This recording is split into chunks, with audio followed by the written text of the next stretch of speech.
Hey guys, what's going on? It's 2 Minutes to Review. I'm Matt. And I'm Zach. If you haven't joined us for this before, this is our show where we go ahead and review music, whether it's old albums, new albums. This time we're going on the new route.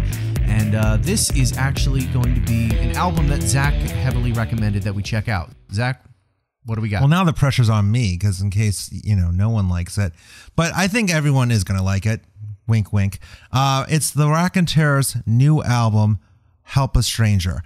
It's been over 10 years since the Supergroup featuring Jack White and Benson has recorded together.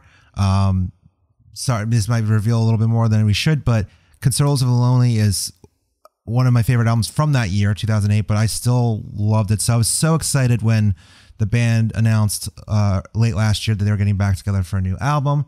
So I was like, Matt, please, let's review this album.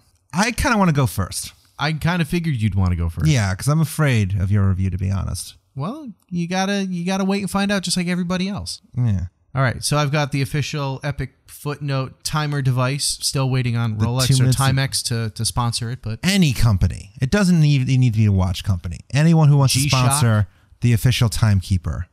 Fuck the glam rock. Ooh, you just cursed. Shamrock. You just cursed. Well, Limp Bizkit wouldn't have it any other way. You just quoted Limp Bizkit. Are you proud of yourself? Are you?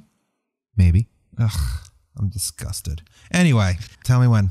All right. 3, 2, 1. Steady she goes. Hold on. I want to restart. I wasn't ready for that amazing pun. That was great. There you go. All right. Start me again. Boom. Start me again. 3. And you feel free to keep doing that pun soon, now that I'm prepared for it. All right. 3, 2, 1, go. All right. Spoiler alert. I really do love this album. I think songs like Born and Raised and Sunday Driving are just straight up great rocking songs. But then songs like Help Me Stranger and Shine a Light on Me have this like Abbey Road-esque feeling to it that I just really dig.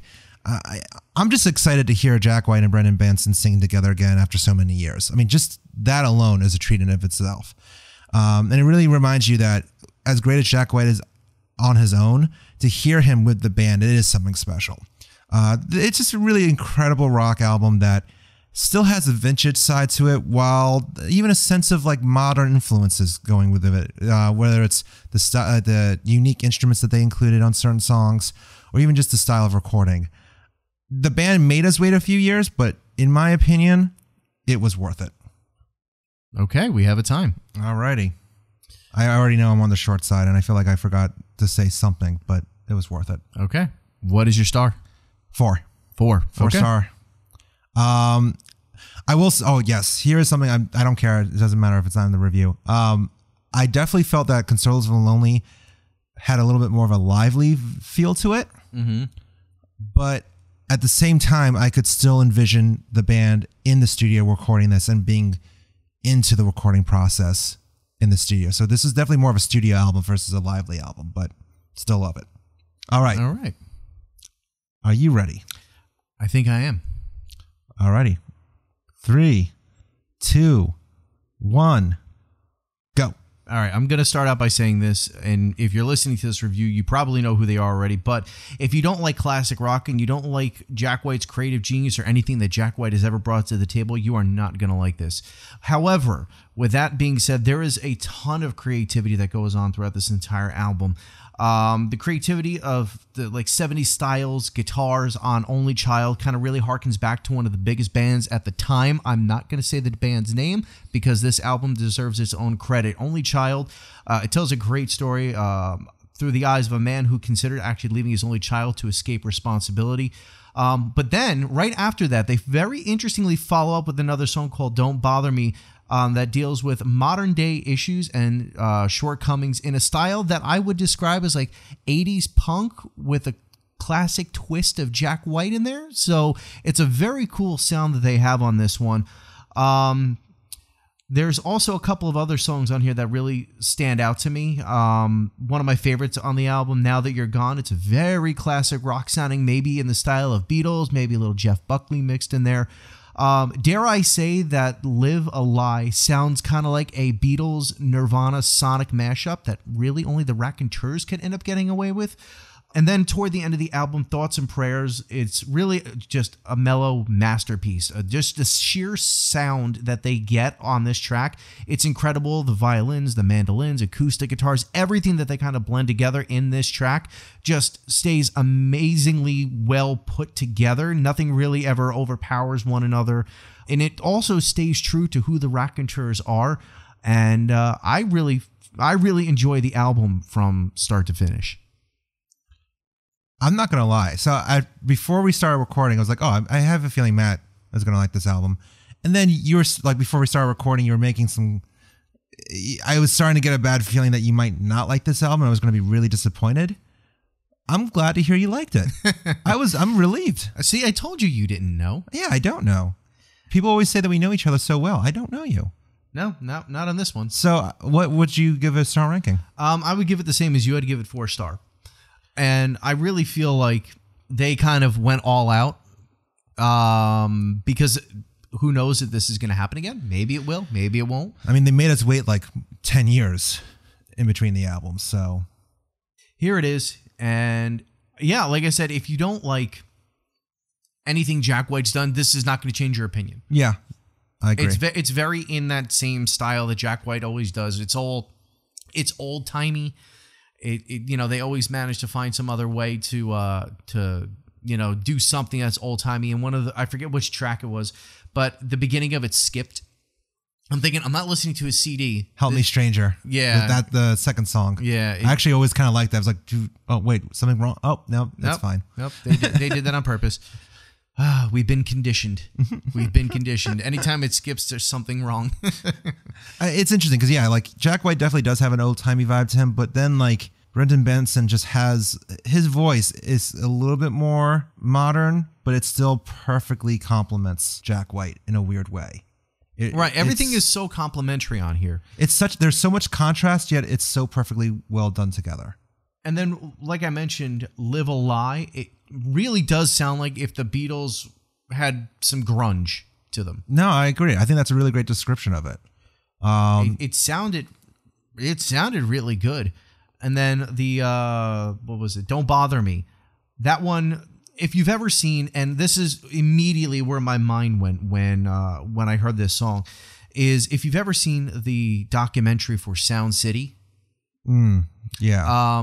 If you've never seen Sound City before, what it is, it's a famous recording studio where a ton of your favorite albums were recorded.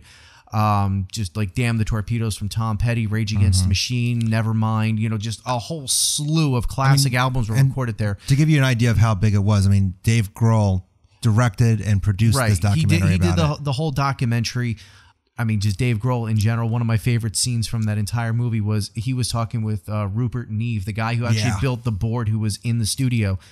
And the guy's going through all of like the technicality and like the aspects of the board and all the scientific stuff that goes into it. And Dave is sitting there and he put captions underneath him, like he's smiling and just like listening to the guy. And it's like, does this guy realize I never graduated high school? But going back to where my mind went when I heard the song, there's a scene in there where I forget the guy's name, but he was from the punk band Fear. In the in the 80s, and he's like, yeah, this is punk rock music, and we took all the same notes, we're just gonna give it to you twice as fast with twice as many words. It's like, okay, it sounded like that's what it was. And if you want to listen to the soundtrack to the movie, the song that they actually did in the same style is called Your Wife Is Calling, and it's really cool, and it just kind of goes right back to there for me. So if you're into that type of stuff, maybe give this a little bit further of a dive. I mean, I think just like because lately there's so many sound like they're a rock band, but what people often forget about what made 70s rock and even 80s rock so special was that the production was so well done. It was warm. It felt lively and natural. And I think that's where this album really succeeds, in that it's fun sounding, but it still sounds passionate. And for it being like, it's very like they did everything with a purpose. It wasn't like they just did it. There was nothing that was an oversight, right? On this record, and they really, they really could have taken this. It sounds like it's a serious album, and it is a serious album, but they had fun making it. They had fun making it, but they were on a mission. Yes. They all shared the mission too, which is what makes it really exciting. It's like a team. You can hear the team coming together after so many years with a singular goal. Well, our mission here was to find out who gave the longest review in under 2 minutes. I think combined, we just did a long-ass review that tops that. But oh well, you're welcome. All right, Zach. You ready? Let me get the official Epic Footnote 2 minutes review drum machine rolling. Still open for sponsorship. Your time, 55 seconds. That was my shortest review ever. For somebody who loved this album so much, you gave a 55. No, you know what it is? Because there was a moment I was like, wait, what did I want to say? Screw it. Let me just get to the end. Also, you know what? I'm going to stand by that 55-second review because guess what? It was that good. You don't even need me to talk about it. Just listen to yourself. All right. Well, people listen to me for a lot longer than 55 seconds, I'm sure. You might be right. And I may be crazy. But I'm definitely that lunatic that you're looking for. 1 minute and 49 seconds. Boom. Yeah. Well, screw you. Anyway. Well, that was our opinion, but we want to hear your opinion. What did you think of the Raconteurs comeback album? Did you love it? Did you hate it? Did you think Matt and I were right on board? Did you think we overthought about it? Let us know on Facebook, Twitter, Instagram, YouTube, any social media channel, really. At Epic Footnote. We want to hear from you, and we hope that you tune in next time for another episode of us. Thanks, guys. Take it easy.